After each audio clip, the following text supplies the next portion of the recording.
Hi, it's Jessica from The Art of Education. Have you ever done altered books with your students? I think they're a really fun art project and a way to get bookmaking into your curriculum without having to make a very tedious and long book.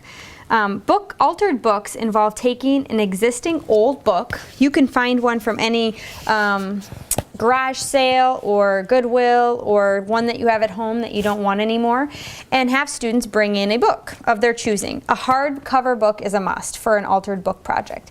And then what you get to do is alter the book in many different ways. There are so many techniques for altered books that you can use.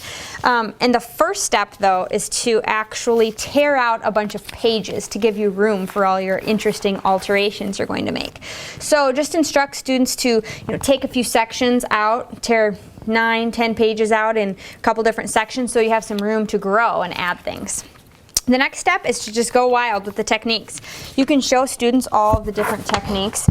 Tearing is a great technique to use, just tearing pages out or tearing portions of. You can make pockets inside your book. You can actually sew inside the book. You can see here. You can add things in as a storage component inside of your book. And these are ending up to be really sculptural. That's the goal, that they could almost be a sculptural piece on their own.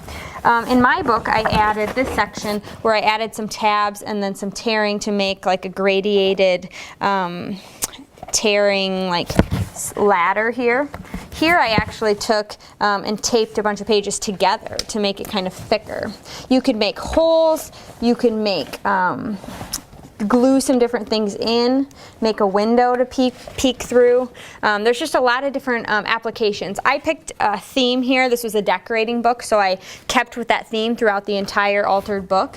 But your students could kind of go along with their theme as well, or just go where their imagination takes them. But it seems kind of risky and kind of fun to tear a book and to fold a book and to alter a book. But in the end, what you have is a piece of art that when the viewer goes in and looks, they'll find something new every single time. So try altered books with your students, especially middle school and high school. I know that they'll love it and find it an exciting challenge. Visit theartofed.com for more great tips and tricks.